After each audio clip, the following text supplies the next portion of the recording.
Hello there, Ramblers, and welcome back to a rather snotty instalment of Reese Rambles. That's right, I have been stricken with the man flu, much like quite a lot of the UK and quite a lot of people that I know at the moment. I guess that's just the way it goes with the changing weather and stuff, but I'm actually otherwise feeling okay. And of course, I think first I need to address the elephant in the room, and that is, of course, the fact that I missed last week's Ramble without giving any kind of announcement, and I do apologise for that. Although I did talk a few weeks ago about the reasons for that. Now, the reason for that is because I was down in London and actually spent the full day down in London on the Friday when I would usually record this to see Fatboy Slim at Alexandra Palace, and what an amazing show it was. It was absolutely brilliant. Of course, Fatboy Slim, world's biggest Atari ST fan, even more so than myself, still using it to make music today. That's not the reason I went, of course. I went for the party atmosphere and the dance music, and such a brilliant crowd, such a bunch of lovely people, all sorts of friendly vibes, and it was great. It was just a great night out, and that obviously was the start of a wonderful weekend down in London, which I enjoyed very much. But I didn't plan ahead, didn't record a ramble, and also didn't make any kind of announcement that I would be missing that. Now, I will say, just on the subject of Fatboy Slim, of course, the British house DJ, I'm sure he needs no introduction. There was a wonderful interview with him a few weeks back, a month ago, in fact, and I actually featured this as one of my videos of the week at the time when he appeared as a guest on the Retro Hour, and they basically spent a full hour, I'm going to say interviewing him, but that's not quite the right word, I don't think. I think it's more just a kind of a bunch of like-minded guys just hanging out and chatting about stuff. Of course, Ravi, one of the hosts of the Retro Hour, is a DJ himself and knows a huge amount of stuff about the history of dance music and all of the kind of equipment involved and stuff. And to hear the two of them just kind of geek out together, of course, Dan was also there. He did have some input on the retro computing side of things as well, of course. And if you didn't get the chance to watch that video at the time, or you somehow missed it, I think it's brilliant. Of course, it's a podcast. It's out every week. It covers all sorts of retro news and stuff, just like Reese Rambles. So if you enjoy this, you'll probably enjoy their far more polished and professional production as well.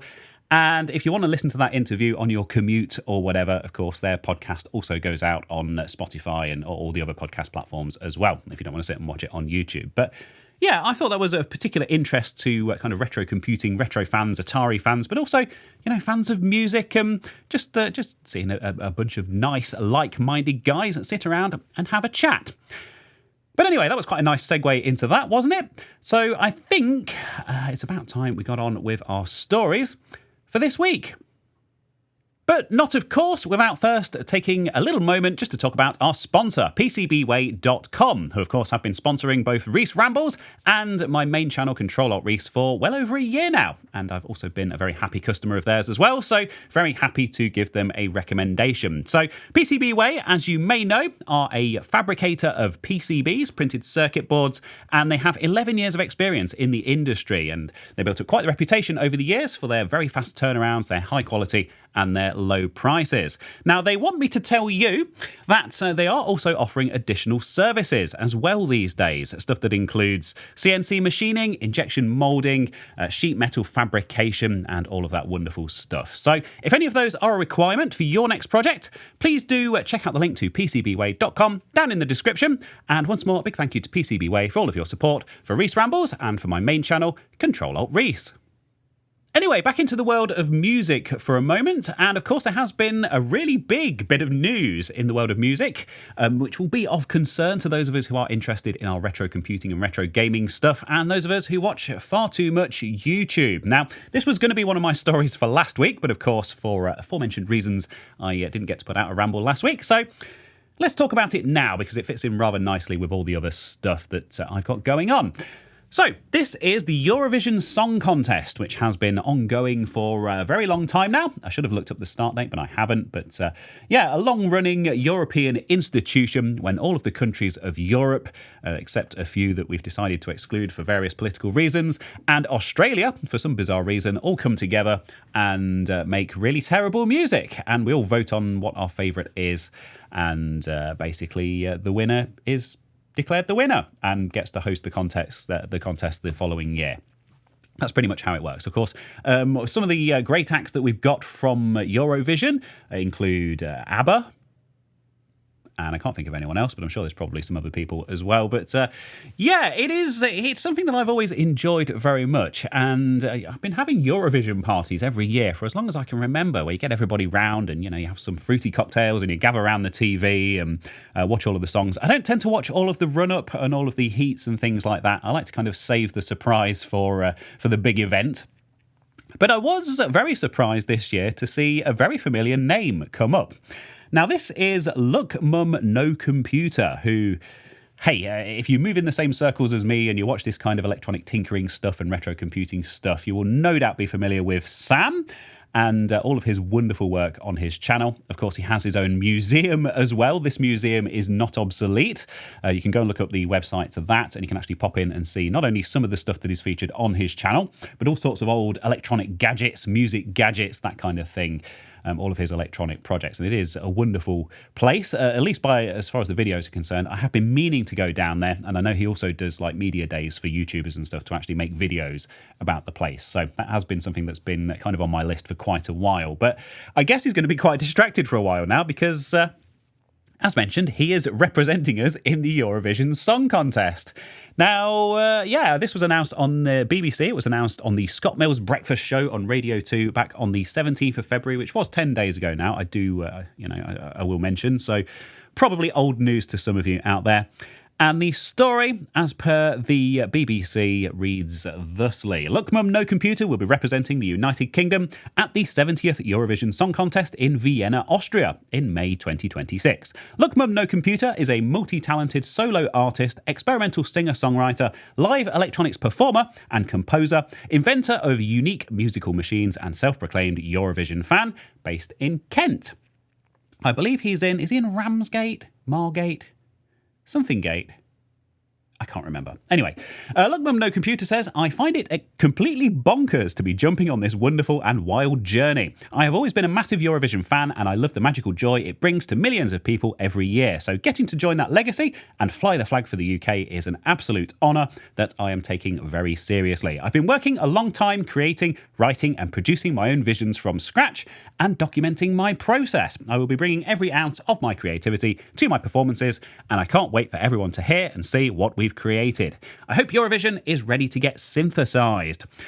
And there's a load more information. I'm not quite sure why every single paragraph in this story starts with Look Mum No Computer in capitals, but there you go. Of course, that's how he kind of stylizes his channel name, I guess. But he launched his YouTube channel in 2016, apparently, and has amassed over 85 million views and 1.4 million combined subscribers and followers across his various social accounts. I'm guessing that's probably quite a lot more by this point. And he's formed a loyal community of followers who enthusiastically follow his passion of skillfully creating his musical inventions. And he has earned viral success building and playing unusual and eccentric electronic instruments, notably organs made from Furbies and Game Boys, synthesizer bicycles, flame-throwing keyboards, and a Star Wars droid orchestra. Anyway, I'm not going to sit here and read this entire news story to you, of course. It will be linked down below, as per all of the other stories that I feature in this ramble, indeed, as I do every week. But if there is one video that you want to go and see, and you will have, if you've watched the news coverage here in the UK, you will have probably seen clips of this on the news. But for those of you outside of the UK, which is actually, I think, the majority of you who listen to Reese Rambles, I want to point you towards this video. So this is his Furby organ. Of course, the Furby, the electronic toy from the 90s. And he essentially has connected a load of these together and turned them into this rather unhinged musical instrument, which is connected to a keyboard, and he can actually play them and get some kind of tuneful, or at least somewhat tuneful, output from them. And I think this was kind of probably his first really big viral video. I mean, this is from 8 years ago, and this is kind of how I discovered his channel when I started following him. And the stuff that he's gone on to achieve since this, I mean, there's stuff like there was someone who ripped a church organ out of an old church and had it installed in their house, and basically all the pipes and things running across all the walls and stuff, and they were living inside this organ. And then they died, and the new owners of the house basically didn't want the organ, so he ended up buying it and setting it all up in his museum. He's done a whole series on that. Really weird story, definitely worth checking out. And he's also into old minis as well, which I used to be in a big way. I do actually still own a classic mini, and I really need to do something with it. But has been interesting living vicariously through him and seeing how he's getting on with his old minis. And, of course, the Austin 7 that he's been tinkering with as well. He has a motoring channel to go with his electronics and music channel, Look Mum No Computer. So Sam is absolutely prolific as a content creator, as a YouTuber, churning out all sorts of stuff. Very much looking forward to him representing us in Eurovision. His song hasn't actually been revealed yet, I don't think. I just had a quick look just in case it had passed me by, and I don't think there's any clips or anything out there of it. I could be mistaken. I did have a good look for it, but whatever it is, it's going to be crazy. It's going to be very creative, and I think there has to be some live element to Eurovision performances. I don't think they're allowed to mime, and I know I've never actually been to one of his live shows, but I have heard that they are pretty chaotic, with stuff exploding and him improvising stuff all over the place, and you never quite know what you're going to get. So I don't know how that's going to fit in with the Eurovision format. I hope we at least get some kind of flavour of that, because that is certainly what makes him unique and what makes him interesting. But yeah, all the best to Sam. We have, I think I have had some kind of interaction with him in the past. I think I asked him a random question on some kind of Q&A or something, and I don't know. I'm not going to claim that we're besties or anything like that, but we're certainly part of the same community, and of course we all have to support each other, and this is a pretty damn big win for our retro computing and electronics tinkering community. I think you have to agree. So all the best to Sam. Of course, I will be following along with his progress in Eurovision, and I will be watching on the night. Unfortunately, you can't vote for your own country. I have considered potentially moving to another country just so I can vote for him. Not the only reason to move to another country at the moment, I will say, but certainly a compelling one. And that's that. Yeah, Sam Battle, Look Mum No Computer, representing the UK in the Eurovision Song Contest 2026. So, a hot topic at the moment that is certainly on everyone's lips, and also certainly one that I have reported on here on Reese Rambles a fair bit, is AI, of course. These large language models, these agentic coding tools and all of the rest of it, and how it impacts the gaming industry. We've had quite a lot of layoffs in the gaming industry, people being replaced with AI for creating graphics and writing code and all of that kind of stuff. Not sure I've ever really expressed strong opinions on it. I have been known to dabble with it myself, purely because it is a tool that's out there, and I feel like I should kind of keep up to date with these things, as I am a developer in my day job. It is a direct threat to my source of income. But not something that I use for any of my creative output, any of my YouTube output, anything like that. Not something I like to kind of lean on too much, and I guess that's some kind of official statement on it. It's a thing. I have to stay familiar with it. I guess it is what it is. Apologies if that's not a strong enough opinion for you. I know we're all expected to have very strong opinions on things in this day and age. But yeah, this is quite an interesting story to do with reviews this week. And this had never really crossed my mind, that you would use an AI to generate game reviews. I mean, surely the whole point is that kind of a human playing the game and giving their own, independent, subjective experience of the game. So I'm not quite sure how that would actually work. But anyway, I guess we'll find out if we go and read this story over on Kotaku.com. So the headline here, Metacritic removes Resident Evil Requiem review from website that replaced humans with AI. A story by Lewis Parker. And there's also quite an important update at the bottom of this, which we're going to talk about as well. So, Video Gamer's human staff was wiped out and replaced with AI Slop. And this is a site that was recently acquired. I have talked about some acquisitions and things as well in kind of past episodes of Reese Rambles. I can't remember if this was one of them. I couldn't find any record of it. I'm terrible at keeping notes. But anyway, a Resident Evil Requiem review, published by long-standing UK gaming news site Video Gamer, has been removed from Metacritic after readers pointed out it was written by a fake AI journalist who doesn't actually exist. Video Gamer's human masthead was gutted last week, sources tell Kotaku, and the site has been publishing apparent Gen AI slop ever since.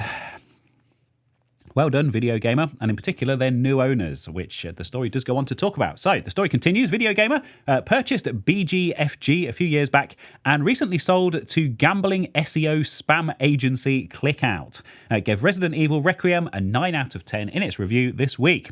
But readers pointed out that the writing reeks of AI, and its author, Experienced iGaming and sports betting analyst Brian Merrigold appeared to be a made-up person, complete with an AI profile image. Dear God. The review in question is full of cliches and generalities rather than specifics about the game and how it plays.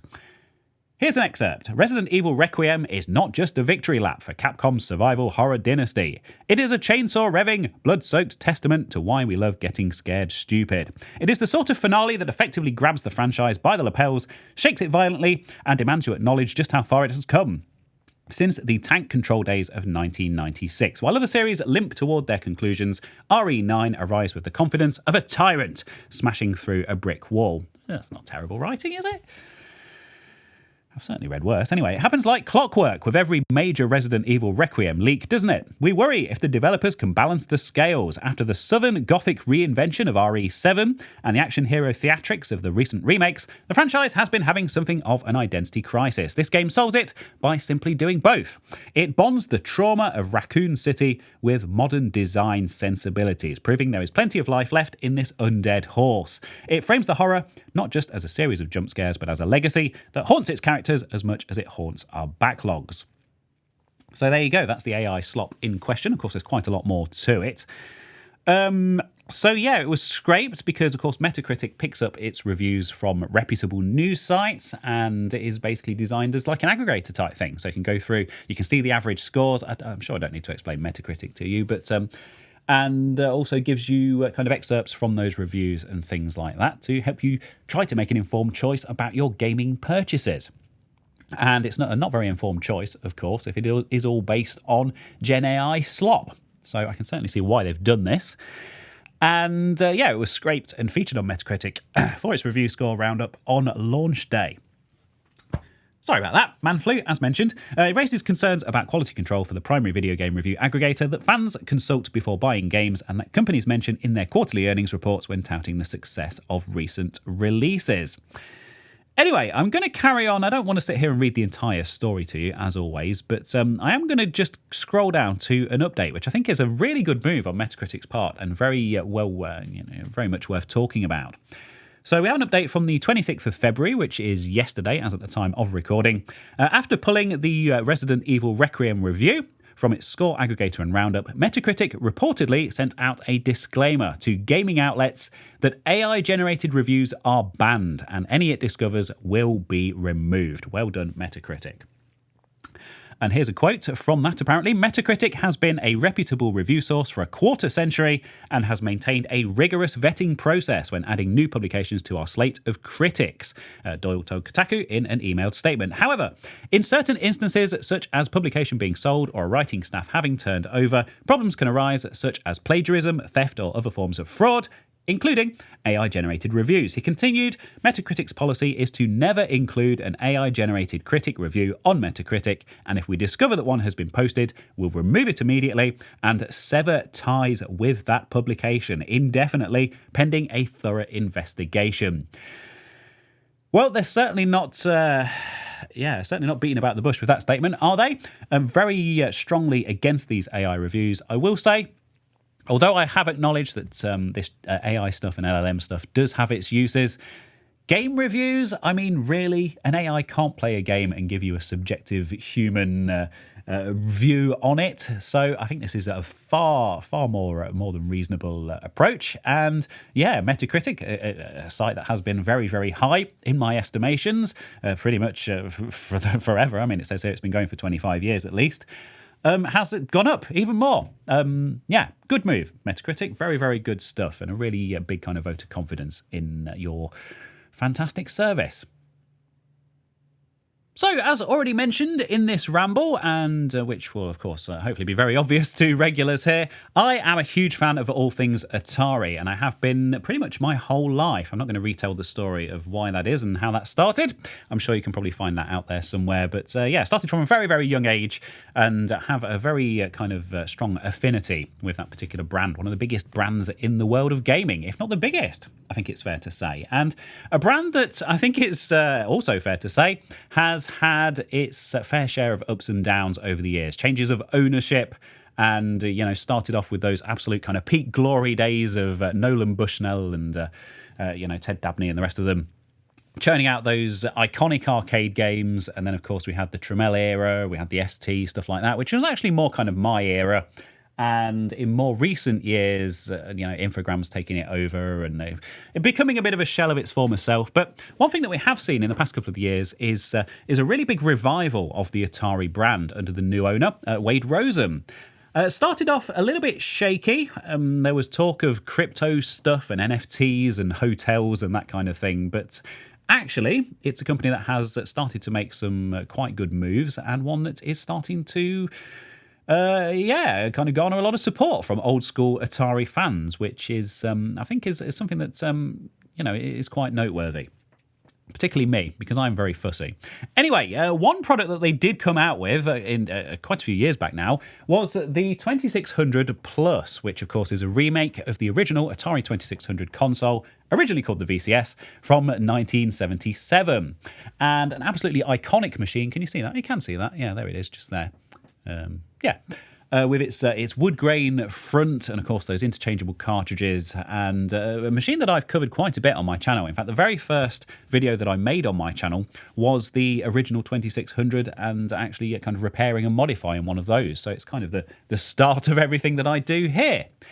And therefore, I was very happy to cover the 2600 Plus as well. And I have done a fair bit of coverage over the past few years. So this video was from 2 years ago, apparently. This is my original review of the Atari 2600 Plus. I was a little bit late to the game. I didn't get one of the press consoles at the time, so I had to buy one. I, in fact, actually had to import it from America because they didn't officially sell them in the UK when I ordered it. This was kind of my thorough review and test video that I did. Fresh-faced, beardless young Reese back in my old studio. So please do go and check that out if you want. And there have been some really big improvements, firmware updates and that kind of thing, and also a minor hardware revision as well. That's kind of the first iteration of that was the 7800 Plus, which of course is their remake of the 7800, their console from 1986. A very kind of underrated and underappreciated console in Atari's history and in their back catalogue, I think. So it was nice to see it getting some official recognition and some love, particularly with some re-release games and things, and some new games, indeed, for that platform. So big fan of the 7800 Plus as well. Really nice bits of hardware. And finally, of course, most recently, here in the new studio, I did a review of the 2600 Plus. And that was the Pac-Man edition, the yellow one that they did with the different coloured joysticks, which I absolutely loved. It's very bright, very in your face, very unapologetic. Of course, celebrates that history of Atari and Pac-Man and Namco, of course. That's a wonderful partnership from all those years ago. And I thought brilliantly put together and very well done. That was sent to me for review, as was the 7800 Plus, I will say. I do like to be very, very clear about these things. So, with that all out of the way, and of course I'm aware that I'm getting quite breathless because of the man flu as well, one of the big criticisms of the 2600 Plus console was a lot of these mini consoles and things, you can load them up with your own games. You can stick an SD card loaded up with games and you can go through a menu and you can launch whatever you want. But the focus for Atari and PlayOn, who of course designed the hardware, was a very authentic and original experience. They wanted to go down a different route and make it support the original cartridges and only the original cartridges. And that meant that the architecture that it was built around was designed for that particular kind of workflow. So you put the cartridge in, it reads the entire contents of the chip on the cartridge and dumps that into RAM, and then that is loaded into an emulator. Now, the problem with that is it means that flash carts don't work, because you stick your flash cart in your console, it loads up something that looks like a game to the console, but it's actually a menu. You go through, pick the game from the menu, it loads it into basically into the flash memory in the cartridge, reboots the console, and then that loads up. But that mechanism doesn't exist on the 2600 Plus, and there is no way to add it in software, and basically Atari have no interest in supporting that in hardware either. Some might say that's unfortunate. As far as I'm concerned, it's just kind of a focus on making a product that works in a very specific way. And perhaps also, of course, they are re-releasing a lot of stuff as physical cartridges, and also a bit of an anti-piracy measure as well. It is what it is. They're very upfront about that. So anyway, I'm not going to apologise on their behalf. But there is now a flash cart for the Atari Plus consoles, the 2600 Plus and the 7800 Plus. And it is available at the very reasonable price of €43 from 1632bit.eu. Now, of course, I've just said that flash cartridges flash cartridges don't work, and kind of explained why they don't work. So why is there now a flash cartridge, and how has this thing gotten around those restrictions? Well, turns out it's actually very, very simple. And if you look at the pictures, there is certainly a clue, I will say, here. So, as you can see, this thing has a screen on the top and a little toggle switch type thing. Also, you've got the SD card slot on there. And it's similar to the Gotek. If you know how the Gotek works, the floppy drive replacement for old computers, you basically load up all of your disk images onto a USB stick or a SD card.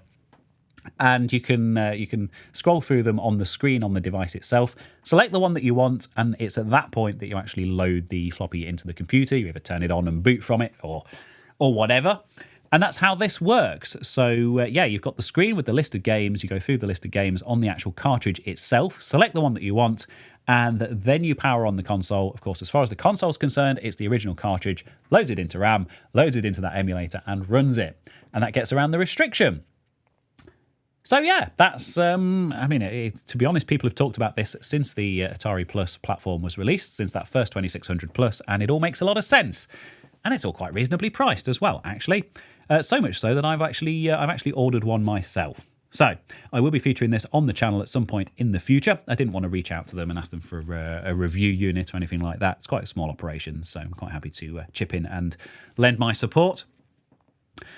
So the UnoCart 2600, or I should say UnoCart Plus 2600 card for the Atari 2600 and 7800 Plus allows you to launch Atari 2600 ROMs on an Atari 2600 Plus and 7800 Plus. Limited support for the original Atari 2600, I will say. So you can't use this on your original console, and they are being very clear about that. You format the SD card to FAT32 and copy the games onto it. It's sold alone, assembled with the latest firmware available. You can plug it into your computer and update the firmware on it if there are future firmware updates. And this is an early release, so there may be some bugs. And by purchasing at this point, you are agreeing to that and agreeing to potentially giving them feedback on any bugs that you discover, and them kind of guaranteeing that they're going to be working on those. So that's great. So, firmware is being improved and new version will be available to download soon. Now, there is some stuff here about shipping to the USA, of course, the recent tariff changes and things like that. Although there is a US reseller called Retro Game Boys with a Z.com. So if you are in the US and you do want to order one of these, you do need to go and check out retrogameboys.com. But of course, that will all be linked in the 1632bit.eu product page, which will be linked down below in the description. And that's it, really. There's not really much more technical information how this works or anything like that. It does say more details are available here, but to be honest, I think I've pretty much covered all of that. That is the UnoCart Plus for the Atari 2600 Plus and 7800 Plus. And if you are enjoying those consoles and enjoying collecting the cartridges, but perhaps there are some of the more expensive games out there that have proven quite elusive, this might be a way to kind of get access to that full library, if you like. As far as I'm concerned, I've got plenty of stuff to play on mine as well. There is also the workaround with some of the flash carts where if you just put a single game onto the SD card, it will actually just automatically boot up into that game rather than going into the menu. I know that's a thing with some of the flash carts that are already out there. I think with the with the Harmony cart and some of the others as well. But please do check that out if you are going to buy one of those. But this certainly seems like a more complete and more user-friendly solution, and certainly the best solution we're going to get with the Atari Plus platform. So my hat is off to you, 1632-bit, for coming up with a very nice solution at a very reasonable price. So much so, like I say, I bought one myself. My goodness, there's a lot of stuff to cover when you miss a week, isn't there? But my voice is still holding, so I'm going to keep going. And I want to talk about a bit of an underrated, underappreciated arcade gem, I think, although the wider series that it is a part of is quite well known. And it's not a series that I'm really kind of publicly known for supporting and being a fan of, but it is certainly one that I have enjoyed on my arcade machine over the years. I do have a MAME arcade cab. If you've been following the channel for a long time, you'll probably know that I have made multiple promises over the years to try and get it back up and running. I do have it here at the new studio, fully intending to work on it at some point, but it just keeps getting pushed down the list, just like everything else. But yeah, the game that I'm talking about Well, for a start, the series that I'm talking about is Ridge Racer, and I don't think that's a series that needs any introduction. Those of you who, of course, were PlayStation people back in the day, probably more than familiar with that series on the PlayStation in its various iterations. Really, really fantastic arcade racer, and of course, great game in the arcades as well. But at one point, Ridge Racer had a rather interesting spin-off. And that spin-off was called Rave Racer and was an arcade-only release. It's never had a home release. So this story is over on timeextension.com, reported by our good friend Damien McFerrin. Arcade-only Ridge Racer sequel, Rave Racer, is finally making its home console debut 31 years on. Now, Rave Racer is a game that I have played quite a lot on my arcade cab. I've got the steering wheel on there, I've got the pedals on there, and it is loads of fun to play. Pretty much the same as the kind of Ridge Racer format, but it has that banging rave soundtrack to it, which apparently is a thing that I am a fan of. So there you go. And this story has also been updated since publication with some pricing and release details as well. But anyway, there's also a video. I will just point that out. Let's just hit play on the video. See what this game looks like. Rated 10+ for suggestive themes. There you go. I think there are some ladies in some quite revealing outfits at some point in the game, like waving flags and stuff. Do you really need to point that out in the rating nowadays? I don't know. So as you can see, it is quite an authentic experience. The graphics have been perhaps upscaled a little bit, as you might expect, but it's certainly the Rave Racer that I fondly remember. And I'm sure they're going to do a fantastic job of this. So this was revealed during the Nintendo Direct on the 5th of February. It was originally intended to be ported to PC shortly after its coin-op debut, but the plan never came to fruition. Since then, the only domestic release of the game has been on Arcade 1-Up's Ridge Racer cabinet. So, it's the first of two titles. There's also Cool Borders, which is a fantastic game, and Ninja Gaiden 2, The Dark Sword of Chaos, coming later this year. And this is launching as part of the Arcade Archives range on February the 26th, 2026. And there's also going to be a series of classic games called the Console Archives series, of course, on the Nintendo Switch. And that is going to include Doraemon and Cool Borders. I thought we just mentioned that. Anyway. The update to this story does talk a bit about pricing and release details, of course. So, this has now been released. And there are blah, blah, blah, blah, blah, just reading through this. The Arcade Archives version for the Nintendo Switch and the PS4 is set to be priced at $14.99, and that matches the cost of the previous Namco releases like Aquajet, Air Combat 22, and Ridge Racer. It comes with online rankings, CRT filters, a high score mode, and a caravan mode. There you go, make of that what you will. The Arcade Archives 2 edition for Nintendo Switch 2, PS5, Xbox Series X and S, meanwhile, will cost $16.99 in total, includes all of the above, but throws in an additional time attack mode and variable refresh rate support. Rave Racer is a racing game released by Namco Limited in 1995. With dynamic presentation and more exhilarating drift control, this title evolved in every way, becoming a hit that soared past the high expectations set for the third installment in the Ridge Racer series. The diverse soundtrack further pumps up the race, igniting a frenzy that truly lives up to its name, Rave. So there you go, that is Rave Racer, which is out now as part of the Arcade Archives pack.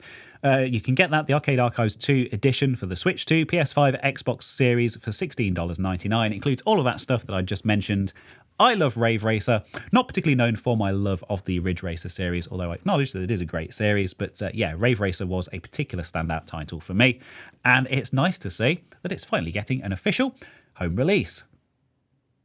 So, I think it's only fair that we talk about Xbox next, having just talked about a series that is quite well known and loved in the world of PlayStation, of course, and some not so good news from the world of the Xbox in the past couple of weeks. Things are looking very dire indeed over there, I think it's fair to say, and there has been a lot of discussion off the back of this. I was an Xbox guy myself. I had the OG Xbox and then the 360, and then I kind of started to drift away from it, I guess, and get back into the PC. But anyway, it is a community that I have tried to keep up to speed with, and there is, have been some quite interesting goings on in the worlds of Microsoft and the Xbox. But Yeah, this next story, let's just dive straight into this. This is The Guardian. Of course, this has been covered quite widely in the gaming press and stuff, but I thought this was a good summary of this story and, bang up to date as well with kind of some of the industry commentary and stuff that has arisen around this whole happening. So, why Xbox's corporate shakeup matters for everyone who plays games. With its longtime figureheads stepping aside, Microsoft's gaming division faces a pivotal moment, raising questions about whether it can still balance creative ambition with corporate strategy in the age of AI. And there is an AI angle to this as well, and it's not a good one, again. So I thought this was well worth talking about. So, last Friday, it was announced that the CEO of Microsoft's gaming division, Phil Spencer, which is a name that I think is very well known, he has been CEO since, I think it says 2014 here, he is to retire. And its president, this is Microsoft's gaming division, just to reiterate, Sarah Bond, is also resigning. In their place, a new partnership, Xbox Game Studios head Matt Booty, which is a fantastic name, is promoted to Chief Content Officer, while the new CEO is Asha Sharma, who moves from her post as president of Microsoft's Core AI product. So, this goes on to explain that this was announced in a company-wide email and that Phil Spencer will be staying on. He is retiring. He will be staying on until the summer in an advisory role. And Bond has also issued a statement on her LinkedIn account, decided that this is the right time for me to take my next step, both personally and professionally. It was all extremely good-natured, but it's doubtful these airy missives tell the full tale. So, of course, the story goes on to talk a little bit about the history of the Xbox. For 25 years, the Xbox has been a monolithic presence in the games industry, and so on and so on. I don't suppose I need to regurgitate the history of the Xbox as a console. And it just talks about Phil Spencer and his appointment in 2014 and how he basically came in off the back of the PR disaster that was the Xbox One announcement. But it was him who kind of led the Xbox team into a kind of multi-platform app and ushered in Game Pass, which I think has been quite a big thing in the world of gaming. Of course, that monthly subscription service. It gives owners access to new and legacy games for one monthly fee.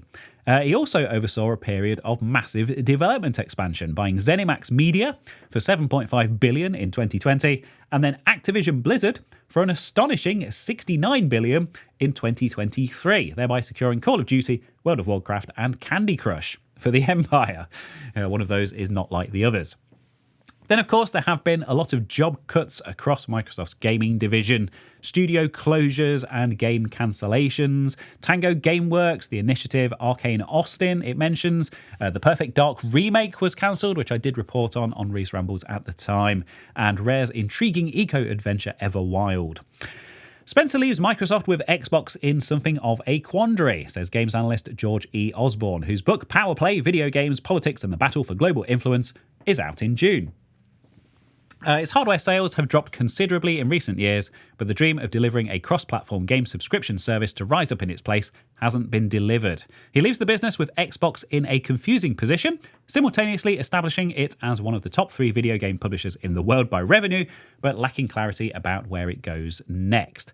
Now, this is the important thing, and this is the part that has kind of led to quite a bit of debate online.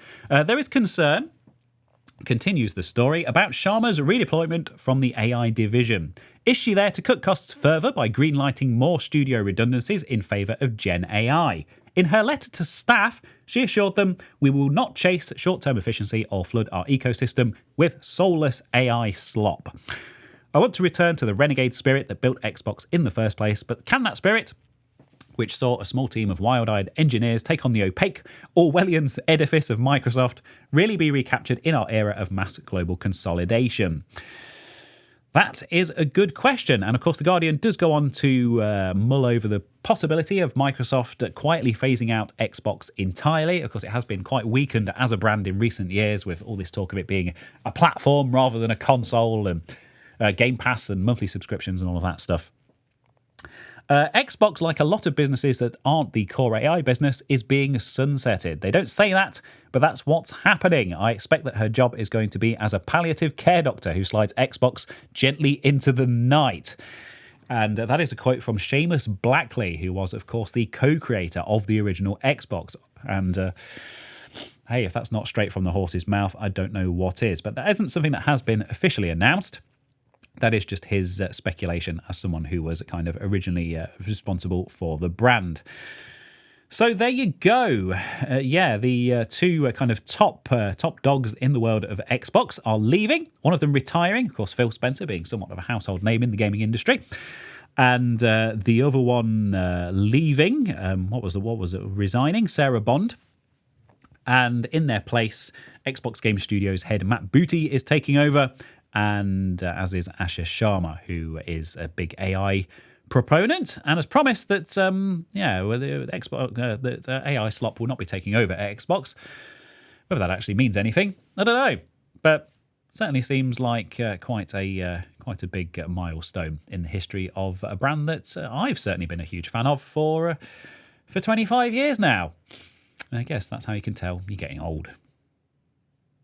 It seems that not a week goes by here on Reese Rambles without me giving a rather big shout out to Doom, one of the greatest games of all time, if not the greatest. And of course, my collection of Doom related paraphernalia and releases, the Doom Shrine, which hopefully needs no introduction. But this week is a bit of an exception because I don't actually have a Doom related story. So I've kind of had to shoehorn it into this story, which is about much-loved first-person shooters, so hopefully you will give me a bit of a pass. Now, my love for this genre started all the way back in the very early 90s when I was actually far too young to be playing these games. But my dad used to bring his work PC home for the weekends and get his whole desktop set up with his CRT monitor and printer and everything else, bundled it all into the back of his car. I think he had an Austin Montego at the time, his company car, which he was very, very proud of.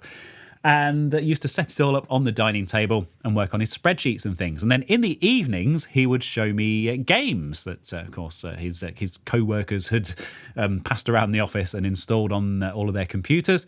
And one of those games was Wolfenstein 3D, which we used to play late into the night with the PC speaker.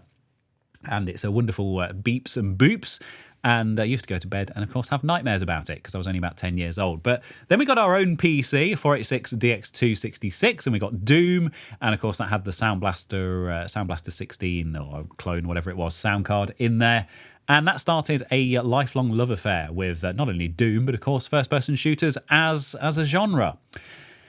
And I think it is fair to say that in the 90s, it really was a golden age of PC gaming and in particular first-person shooters as well because of those early 3D accelerators, of course, the Voodoo cards, the Verge, we had stuff like Duke Nukem 3D and Quake, we had Half-Life, Deus Ex, and I lived through all of them and saw them all firsthand. I was very, very lucky to be there at the time, as I'm sure were many of you. Really kind of pivotal moment in the history of gaming.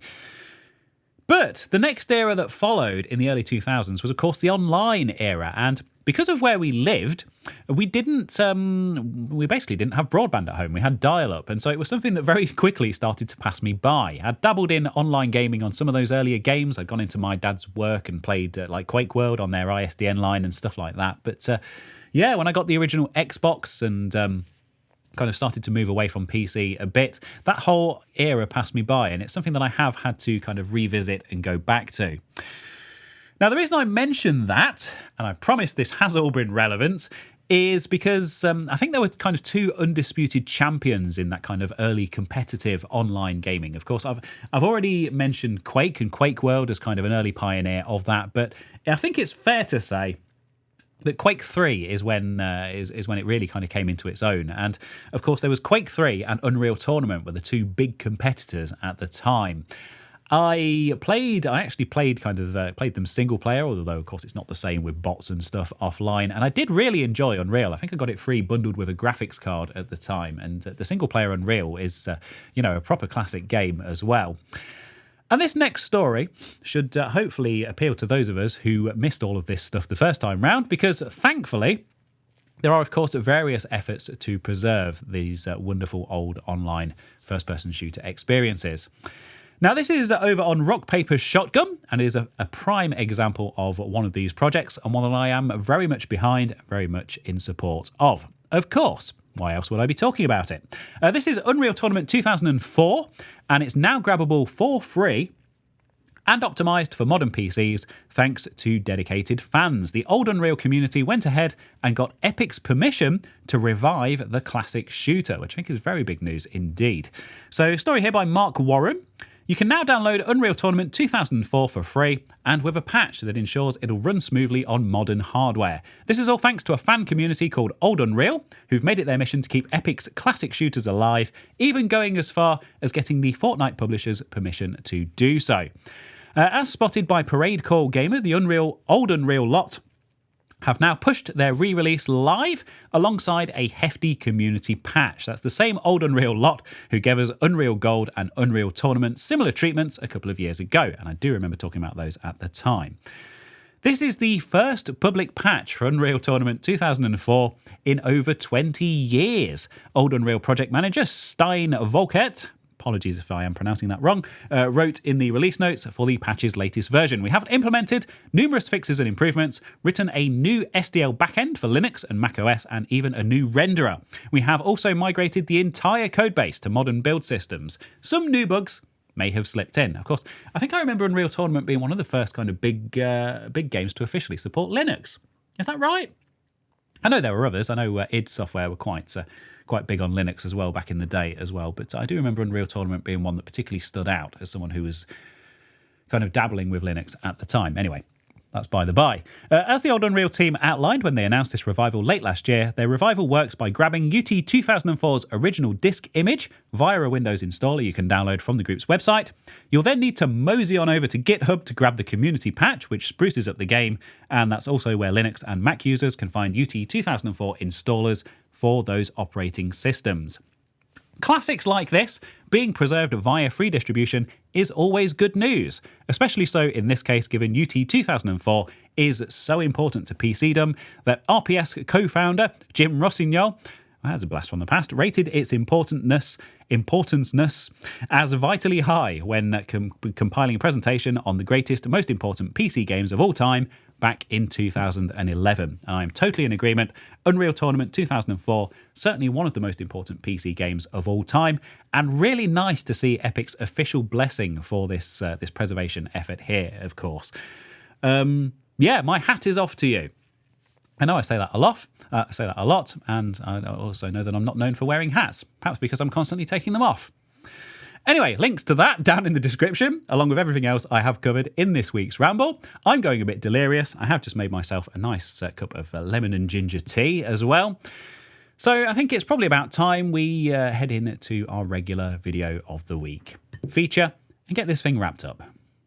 And that, as you might expect, brings us around rather neatly to my regular video of the week feature, wherein I feature a video, or indeed multiple videos, which I have watched here on the YouTubes in the past week, which have entertained or enlightened or educated or otherwise improved my life in some small way. Some of them are retro and vintage computing, tech and gaming related. Some of them aren't.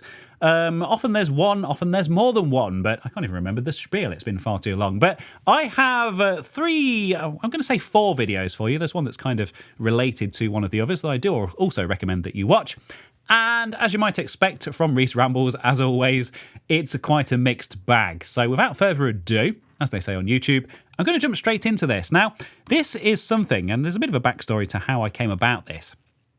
This is, we have Radio 2 on in the office. We have BBC Radio 2 on in the background as kind of background noise. We like to do the 10 to the top music quiz at 10:30 in the morning every day. It's a bit of a daily ritual for us. And also, I find that Vernon Kay's show is quite interesting as well. It's always something that I'm kind of half listening to as I'm working away. And they talked about this video on the BBC archive and played some clips from it. And I had to go onto YouTube and actually look at this because this is a technology that actually completely passed me by.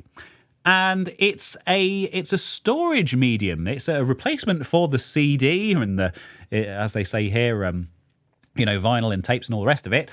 That was kind of touted to be the next big thing all the way back in 2002. And it's called Data Play. And essentially, it's a CD that's about the size of a 10p piece or a quarter or what's the euro equivalent? Anyway, these things are absolutely tiny and have quite a big capacity. I think it was 500 gigabytes or something. They come in a little plastic caddy with a little shutter on it that slides open as you insert it into the drive, into the player, much like a floppy disk. I had no idea these things existed. I've never come across these things before in my life. And it was launched. Players were created. I'm not sure any actually made it to retail. It doesn't seem like there are many out there at all. And there even was a record label on board with it who released, I think it was 13 albums. And again, they're almost impossible to come by. So it's a really fascinating story about this kind of dead media that very, very nearly wasn't, that isn't quite vaporware, but also isn't quite a thing that actually made it to market. I'm not quite sure. It's a great story. It's called Data Play. And I thought this, obviously, BBC Tomorrow's World, which was a show I had a lot of love for growing up, may it rest in peace. And of course, back in the early 2000s, it was still kind of half limping along. But they did this great tie-up with BBC Six Music, with the radio station, and kind of demoed the capabilities of this Data Play format. I knew nothing about it. I thought it was fascinating. So that's a video over on the BBC archive. Not sure if that's available outside of the UK. I will say they have been a bit hit and miss in the past, but it's only a 4-minute long video. And if you are interested in learning a bit more about that format, there is a rather detailed deep dive, as you might expect, with it being a kind of lost media format, over on Techmoan. I love Techmoan. I've been watching his stuff for years. Matt is a wonderful guy who does such fantastic work. And this video is from 7 years ago, where he actually managed to get his hands on a player, on a prototype player, from someone who was actually involved in the creation of Data Play as a format. And he also managed to get his hands on an album, an actual commercial album, to test on that player to actually demo its capabilities. So at the very least, if you can't access that BBC archive video, or indeed you want to learn a bit more about this format, I can definitely recommend Techmoan's video as well, which I watched straight off the back of that one because people were talking about it in the comments of that video. That is a bit longer, of course, 23 minutes, but I was absolutely enthralled and couldn't stop watching it because it's such a fascinating story. And of course, he talks about how it relates to other formats, demos the whole thing, and talks about the rather weird... Did I mention that it's a weird and interesting story? I think I already mentioned that. Yeah. So let's move on to the next thing. And this is completely different. This is a video about Half-Life 2. And I've had this on my watch later list for a while, but I finally actually sat down and watched it properly. And I wasn't expecting much of it. I put it on as kind of a background noise just on the TV while I was I don't even know what else I was doing, but I found myself getting kind of sucked into it because it talks about the different releases of Half-Life 2 over the years, from the original PC release, which I actually bought on launch day. I've already talked a little bit about my love for first-person shooters and stuff in that era. And I do remember actually going to PC World on launch day when they opened and buying it on physical disc and going home and installing it on my PC. Having to deal with... Steam and the mandatory updates and online activation stuff, which was a huge pain for me, being stuck on dial-up at the time. But I did eventually get there and did manage to play the game through, and it's a series that, of course, I have a lot of love for. But one thing that's quite interesting is knowing just kind of how buggy and broken that initial release was, and how that kind of largely passed me by at the time. And also the very subtle improvements that have been added to Half-Life 2 over the years by Valve that have kind of just ever so slightly polished the experience and not really taken away from the original game or changed it fundamentally, but just kind of very gently kind of kept it up to date, which I think has been done very, very well, and perhaps was something that I probably didn't fully appreciate, having not played the game regularly, I guess, over the past however many years, 20 years. But this video does document them all in great detail. Also goes into the various console ports as well and the changes that were made for those versions and some of the tweaks and things to get it working on consoles, but also some of the improvements that were added that kind of took advantage of that of those consoles' hardware. So, yeah, that's how Half-Life 2 has been quietly changed for 20 years by Ocelot. 21.3 thousand subscribers, so a reasonable sized channel, but I'm sure one that could do with your support. I just realised I haven't subscribed to that. It's because I watched it on my TV. There you go. I have now rectified that.